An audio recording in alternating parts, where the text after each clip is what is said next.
आज मी घेतली पहिल्यांदाच बाटामधून चप्पल आणि मला आधी बाटाची चप्पल्स खूप महाग वाटायच्या, पण मी एक रिझनेबल रेटमध्ये होती तर मी ती घेतली आणि ती खरंच खूप छान होती. हिलवाली होती पण तिचं जे फूट रेस्ट होतं ते खूप जास्त सॉफ्ट होतं म्हणून मी ती घेतली. आणि इथे येऊन दाखवत होता की माई इथे 1000 रुपयाला वॉलेट आहे आणि हो मला 1000 रुपयाचं वॉलेट महाग वाटतं, कारण 500-600 रुपयात किंवा 500च्या आत पण खूप छान वॉलेट्स येतात.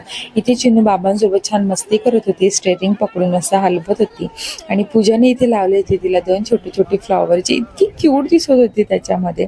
त्यानंतर जायचं होतं आम्हाला कल्याणी ताईकडे. मम्मी पप्पा आल्यावर हे तिच्याकडे जातातच, कारण तिला बनीला आणि साजूला भेटायचं असतं. तिच्या घरी पोहोचलो आणि मस्तपैकी आम्ही सगळ्यांना भेटलो. आत्या पण आलेल्या होत्या, बन्नी होता, साजू गेली होती स्कूलला, ताईचं काम चालू होतं पण ताई आलीच पहिले भेटायला आम्हाला. आणि ही माझी ताई आहे आणि ह्या तिच्या सासूबाई आहेत. आणि हा आमचा लाडका बनी आहे. पुढे आम्ही काय काय धमाल केली हे मी नेक्स्ट ब्लॉगमध्ये सांगेल. ओके चलो बाय.